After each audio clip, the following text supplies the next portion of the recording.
Hey, this is John Wilkinson here. I'm one of the pastors at LCBC, and I oversee young adults here. And you're a young adult. I'm excited about you guys receiving this package, telling you guys we're thinking about you, we care about you, we love you guys. Wanted to share a real quick story of when I was at school. I went to Penn State. I majored in religious studies and philosophy, of all things, because Penn State's such a Christian university. But really learned a lot of cool stuff, great stuff that's like outside of Christianity, on the other side of the fence from Christianity. And honestly, there were a lot of classes that really challenged me in my faith. And I'm sure you get that. I'm sure you understand that. So much so that pretty much every class I took was like a reason why the Bible's not right, why Jesus is a figment of our imagination, like all the rest of it. So there was a point in time where I really came to a crisis, a time where I was like, man, what do I believe? What do I really believe? And I saw almost like a fork in the road where it's like, if I go to the left, I'm going to give up my faith, but I'll be smart. Or if I go to the right, I'm going to give up my intellect, be kind of a dumb, faithful person. And I didn't like either one of those. And I remember saying to God, God, I just need to know you're there. I need to know that you exist. I need to know that you're here for me. And I didn't hear anything, and it was really, really hard. So college became a really, really difficult place for me in many ways, trying to work out my faith. But I remember at that point of it just appearing like, okay, well, God's not going to help me out in this. How am I going to make my way through this? I remember just from the depth of having nothing, I remember saying, God, I choose to believe in you, even if I don't have a reason to. And I know it sounds weird, and I don't know. I don't know what it sounds like. Maybe some people are like, okay, that's great for you. But it was at that moment I felt God speak to me, and I felt him put his arm on my shoulder. And I heard this phrase, there, now we can start.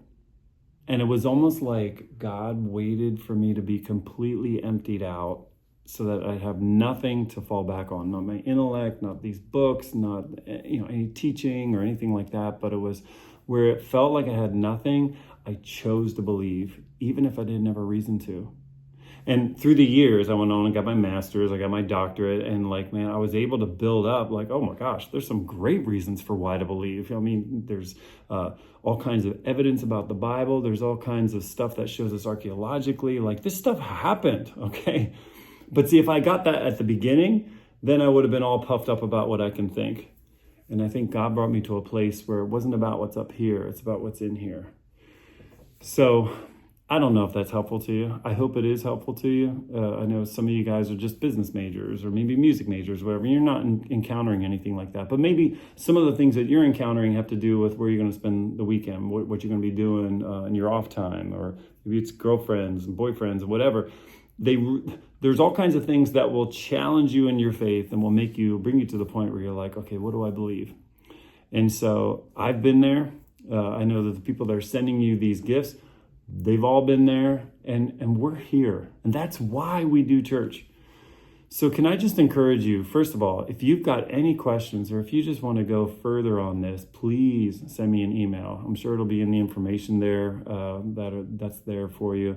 I'm real easy to find on the lcbcchurch.com website. You just kind of click on my face, click on my name, send me an email. I'd love to talk. I'd love to come visit, do whatever. So that'll be awesome.